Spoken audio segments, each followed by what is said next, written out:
दोस्तों, भारतीय वायुसेना के घातक मिराज 2000 लड़ाकू विमानों की ताकत अब अचानक से कई गुना बढ़ गई है, क्योंकि हिंदुस्तान एरोनॉटिक्स लिमिटेड यानी HAL ने इन विमानों के पंखों पर बेहद खतरनाक स्पाइस 1000 बमों को फिट करने का काम पूरी कामयाबी के साथ पूरा कर लिया है। आपको याद होगा कि बालाकोट एयर स्ट्राइक के समय इन्हीं मिराज विमानों ने पाकिस्तान के आतंकी ठिकानों पर स्पाइस 2000 बम गिराए थे।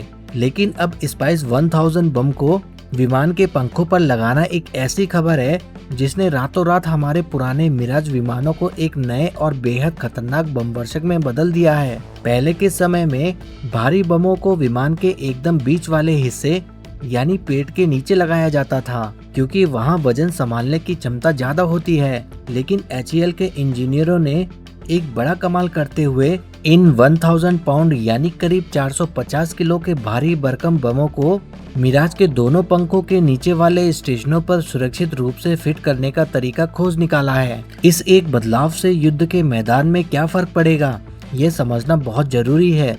इसका सीधा सा मतलब ये है कि अब एक अकेला मिराज 2000 विमान एक उड़ान में ही पहले से कहीं ज्यादा बम लेकर जा सकता है। पहले जहां एक विमान सिर्फ एक या दो बड़े टारगेट तबाह कर पाता था, वहीं अब ये विमान दुश्मन के कई अलग अलग ठिकानों को एक ही उड़ान में मलबे में बदल सकता है। लेकिन इस बम में ऐसा क्या खास है जो इसे इतना खतरनाक बनाता है? दोस्तों, स्पाइस 1000 कोई आम बम नहीं है जो सीधे नीचे गिरता है।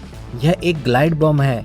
इसके अंदर छोटे छोटे पंख छिपे होते हैं। जैसे ही हमारा पायलट दुश्मन की सीमा से बहुत दूर अपने सुरक्षित इलाके में रहकर इसे हवा में छोड़ता है, तो उसी समय इसके पंख खुल जाते हैं। इसके बाद यह बम हवा में तैरता हुआ बिना कोई आवाज किए 100 किलोमीटर से भी ज्यादा दूर बैठे दुश्मन के ठिकाने तक पहुंच सकता है। दुश्मन के रडार को भनक तक नहीं लगेगी कि हमला कहां से हुआ और कौन सा विमान यह बम गिराकर चला गया। इस पूरी खबर में एक और बहुत बड़ी बात छिपी है जो भारत की आत्मनिर्भरता से जुड़ी है।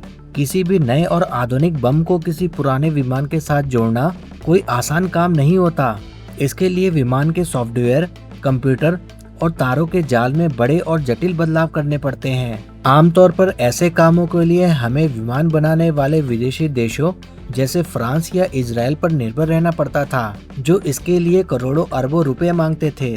लेकिन इस बार हमारे अपने देश की कंपनी HAL ने यह मुश्किल काम खुद कर दिखाया है। सूत्रों के अनुसार इससे न सिर्फ भारत के बहुत सारे पैसे बचे, बल्कि भविष्य के लिए हमारी अपनी स्वदेशी तकनीक भी मजबूत हुई है। अब हम किसी भी विदेशी हथियारों को अपने विमानों में अपनी मर्जी से लगा सकते हैं। दोस्तों, इस बम की मारक क्षमता भी कोई साधारण नहीं है। रिपोर्ट्स के मुताबिक स्पाइस 1000 बम को इस तरह से डिजाइन किया गया है कि यह जमीन के ऊपर फटने के बजाय मजबूत कंक्रीट से बने दुश्मन के बंकरों या पहाड़ों के अंदर बने अंडरग्राउंड ठिकानों की छतों को चीरता हुआ अंदर घुस जाता है और फिर अंदर जाकर भयंकर ब्लास्ट करता है।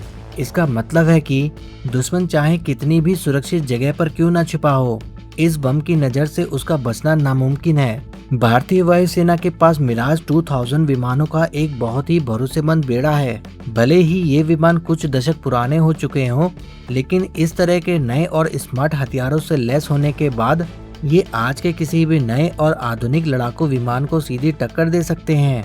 अगर कभी एक साथ दो मोर्चे पर युद्ध की स्थिति बनती है, तो हमें हर जगह अपने सबसे नए विमान भेजने की जरूरत नहीं पड़ेगी। दोस्तों, अब इस खबर के अंत में आपसे एक सवाल, क्या इस पूरी खबर को देखने के बाद क्या हमें अपने पुराने मिराज, जैगुआर या सुखोई जैसे विमानों को इसी तरह से देश में ही नई तकनीक और नए हथियारों से अपग्रेड करते रहना चाहिए ताकि हमारे पैसे बचें, या फिर भारत को सारा पैसा सिर्फ राफेल और तेजस जैसे बिल्कुल नए लड़ाकू विमान खरीदने पर ही लगाना चाहिए? इस मुद्दे पर आपकी जो भी राय है नीचे कमेंट करके हमें जरूर बताएं। अगर आपको हमारे द्वारा दी गई खबर पसंद आई हो तो प्लीज वीडियो को लाइक करें, शेयर करें और चैनल को सब्सक्राइब करना ना भूलें।